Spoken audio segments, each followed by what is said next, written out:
Damai sejahtera dari Allah yang melampaui segala akal akan memelihara hati dan pikiran saudara-saudara dalam Kristus Yesus. Amin. Salam sejahtera bagi kita semuanya, salam sehat dan salam bahagia. Bapak, Ibu, dan para sahabat, marilah kita mendengarkan firman Tuhan, yaitu khotbah Minggu tanggal 29 September 2024. Tertulis pada kitab Mazmur 124 ayat 1 sampai 8. Nyanyian Jara Daud. Jikalau bukan Tuhan yang memihak kepada kita. Biarlah Israel berkata demikian. Jikalau bukan Tuhan yang memihak kepada kita ketika manusia bangkit melawan kita, maka mereka telah menelan kita hidup-hidup. Ketika amarah mereka menyala-nyala terhadap kita, maka air telah menghanyutkan kita dan sungai telah mengalir melingkupi diri kita. Maka telah mengalir melingkupi diri kita air yang meluap-luap itu. Terpujilah Tuhan yang tidak menyerahkan kita menjadi mangsa bagi gigi mereka. Jiwa kita terluput seperti burung dari jerat penangkap burung. Jerat itu telah putus dan kita pun terluput. Pertolongan kita adalah dalam nama Tuhan yang menjadikan langit dan bumi. Bapak, Ibu, saudara-saudara, ada 3 peristiwa. Pertama, mobil yang berada di depan si Ucok tiba-tiba berhenti.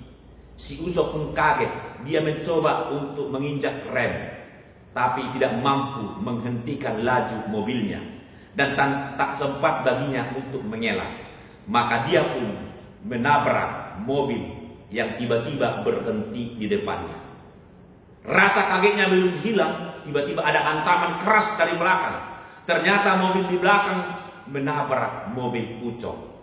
Dan pada hari itu ternyata terjadi tabrakan beruntun yang melibatkan 8 mobil. Si Ucok pun terluka. Dan sejak kejadian itu sampai sekarang memang sudah bertahun-tahun, tetapi si Ucok tidak mau lagi lewat jalan tol karena peristiwa itu terjadi di jalan tol. Peristiwa kedua, si Butet sejak kecil dia sudah sering melihat dan mendengarkan ayah dan ibunya sering bertengkar, dan pada akhirnya mereka bercerai. Memang peristiwa itu sudah lama berlalu, sudah 30 tahun yang lalu. Namun hingga sekarang si Butet ini tidak mau menikah. Karena apa? Karena dia membayangkan, dia takut nanti dia bertengkar, bahkan bercerai dengan suaminya kelak. Maka dia tidak mau menikah. Peristiwa ketiga, Ling Ling adalah seorang dokter muda. Dia ramah, dia baik. Dia membuka poliklinik di sebelah rumahnya untuk melayani masyarakat sekitar. Dia ramah, bahkan suka menolong pasien yang miskin. Dan dia mengobati dengan secara gratis. Dan masyarakat pun sangat suka padanya. Dan itu telah terjadi beberapa tahun. Namun pada suatu hari terjadi kerusuhan di kota tersebut. Dan kebetulan Ling Ling adalah dari golongan etnik dan agama yang berbeda. Dia kaum minoritas. Dan tak ayal lagi dia menjadi salah satu korban kerusuhan. Rumah dan polikliniknya pun hancur, dijarah. Bahkan dia pun terluka parah. Sejak itu dia sering terbangun ketakutan di malam hari karena mimpi buruk. Bapak Ibu, ketiga orang tersebut, si Ucok, si Butet, dan dokter Ling Ling, mereka menderita trauma.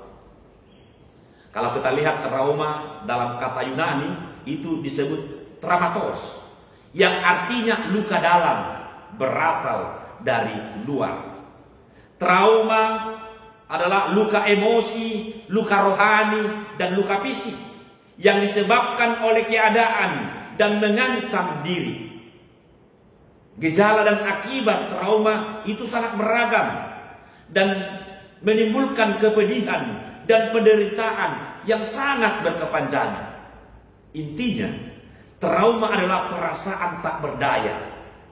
Kejadian yang menimpa adalah di luar prediksi kita, di luar kemampuan kita. Kita tidak bisa mencegahnya dan kita tidak bisa menghindar darinya.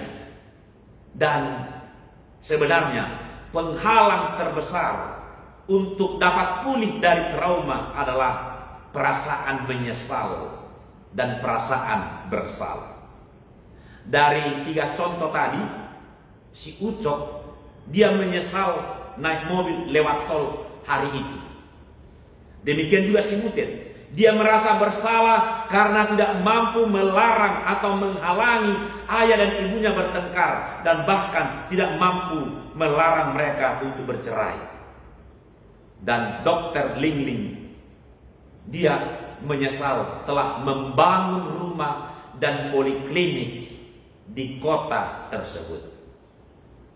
Ketiga orang ini mempersalahkan diri dan menyesali dirinya.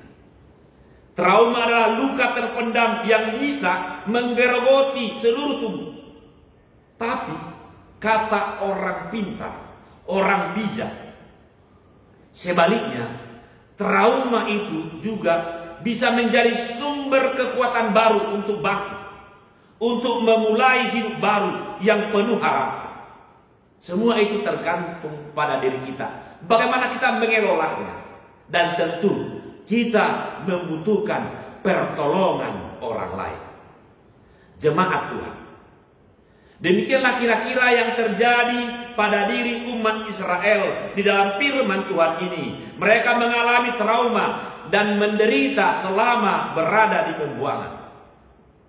Trauma mereka sangat dalam dan penderitaan mereka sangat berat dan sangat besar.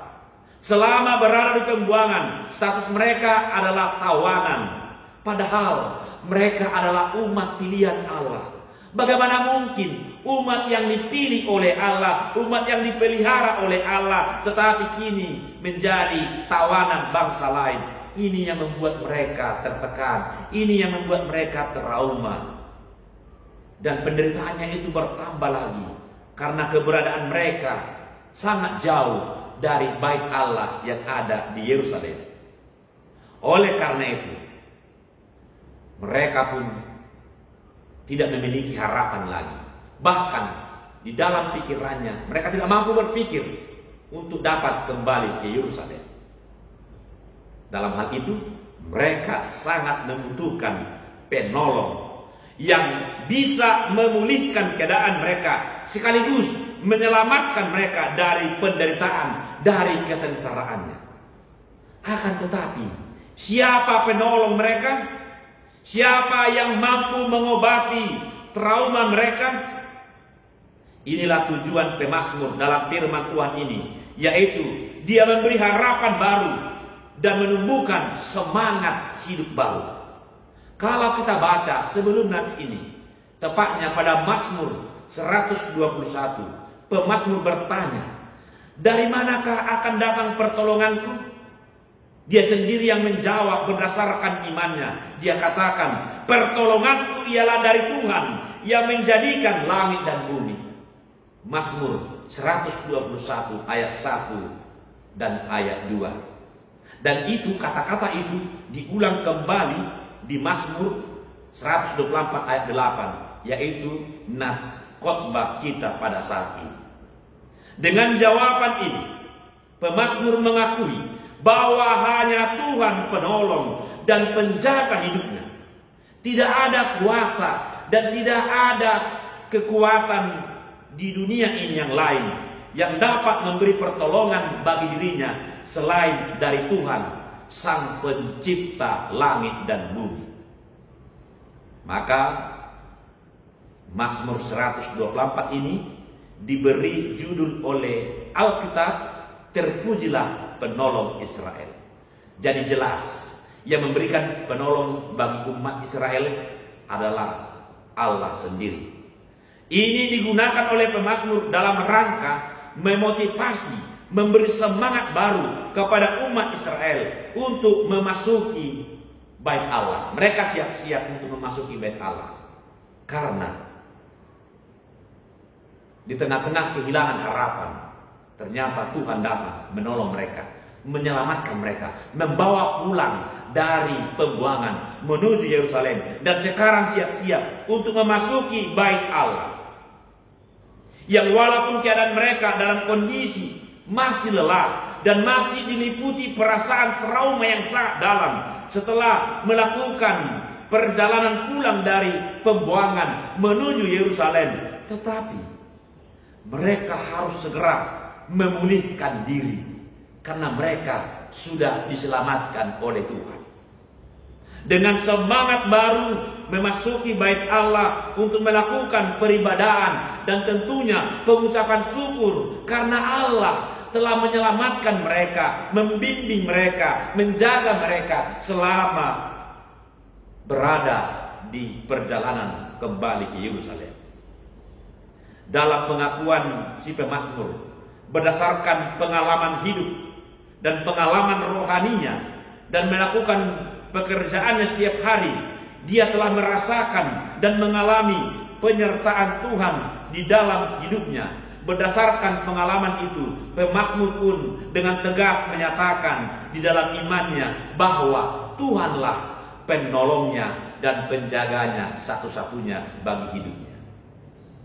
Pertolongan Tuhan sangatlah kuat dan sempurna. Kalau bukan karena Tuhan, maka umat Israel akan ditelan hidup-hidup oleh musuh-musuhnya. Artinya, yang tadi mereka tidak lagi memiliki harapan dapat pulang dari pembuangan. Mereka akan ditelan bulat-bulat, ditelan hidup-hidup oleh musuh-musuhnya. Tetapi Tuhan masih memihak mereka. Tuhan menjaga mereka. Dia tidak membiarkan musuh-musuh menelan hidup-hidup umatnya. Mazmur 124 ayat 1-3. Bahkan alam pun tidak diizinkan oleh Tuhan untuk menyakiti mereka. Air deras pun tidak akan menghanyutkan mereka. Mazmur 124 ayat 4-5. Kalau dikatakan Tuhan memihak kita, memihak artinya itu adalah menjaga. Bukan berarti dia tidak adil, tetapi itu artinya menjaga. Karena apa? Karena Tuhanlah yang memilih, Tuhan pula yang menjaga, Tuhan pula yang menyelamatkan. Dia akan menjaga umat pilihannya. Mereka selamat karena Tuhanlah yang menolong dan menjaga mereka. Jiwa mereka terluput dari jerat musuh-musuhnya sehingga mereka selamat. Mazmur 124 ayat 7. Saudara-saudara, Tuhan tidak akan terlelap dan tidak akan tidur, tetapi Ia tetap terjaga dan memperhatikan hidup kita dimanapun kita berada, kapanpun dan bagaimanapun keadaan kita. Bahkan penjagaan Tuhan itu sempurna karena memberikan naungannya kepada kita, sehingga matahari tidak menyakiti kita pada waktu siang dan bulan tidak menyakiti kita pada waktu malam. Justru Tuhan akan membuat matahari dan bulan sebagai terang, memberikan sinar, cahaya, memberikan energi dan menuntun kita di dalam perjalanan hidup kita. Mazmur 121 ayat 5-6. Di bawah perlindungan Tuhan kita aman dan tentram, sudah pasti. Kita diluputkan dari mara bahaya, kita dijauhkan dari segala kecelakaan dan menjaga keselamatan nyawa kita. Ia senantiasa menjaga seperti seorang gembala menjaga domba-dombanya dari gangguan dan ancaman, dan menuntun kita ke air yang tenang dan membaringkan di padang rumput hijau yang luas, supaya kita kenyang, supaya kita segar, supaya kita benar-benar dipulihkan. Tuhan akan menjaga semua jalan kita, keluar dan masuk, kembali ke rumah atau ke negeri yang dijanjikannya, yang penuh dengan berkat dan kasih-Nya. Akan tetapi perlu kita ketahui bahwa janji Tuhan akan memelihara dan menjaga keluar masuknya. Bukan berarti kita luput dari penderitaan, bukan berarti kita dihindarkan dari banyak tantangan dan berbagai rintangan di dalam hidup ini. Akan tetapi Tuhan akan memampukan kita, memberikan kekuatan kepada kita supaya kita mampu melewati semua tantangan, rintangan, dan berbagai penderitaan. Oleh karena pertolongan Tuhan yang begitu nyata dan luar biasa, maka layaklah kita, layaklah umat Israel ini, mereka harus memuji Tuhan dan bersaksi dalam imannya. Pertolongan kita adalah dalam nama Tuhan yang menjadikan langit dan bumi. Mazmur 124 ayat 8. Inilah inti dari khotbah ini. Pengakuan bahwa pertolongan kita adalah dalam nama Tuhan. Tuhan telah memulihkan mereka, demikian juga memulihkan kita dari semua perasaan trauma. Dan kini kita diberi kekuatan baru. Marilah kita menjalani hidup ini dengan semangat baru. Jemaat yang dituntun dan dibimbing oleh Tuhan. Setelah kita mengetahui bahwa Tuhanlah satu-satunya pertolongan kita dan penjaga hidup kita, bukankah kita semakin percaya kepadanya dan semakin mendekatkan diri kepadanya? Hal itu semuanya dilakukan oleh Tuhan terhadap kita. Bukan karena kita orang baik, bukan. Bukan karena kita orang benar, bukan. Bukan pula karena kita telah menunjukkan pertobatan kita, bukan. Tetapi karena kita telah dibenarkan oleh Tuhan dan diberikan iman kepada kita dan kepercayaan akan penyertaannya.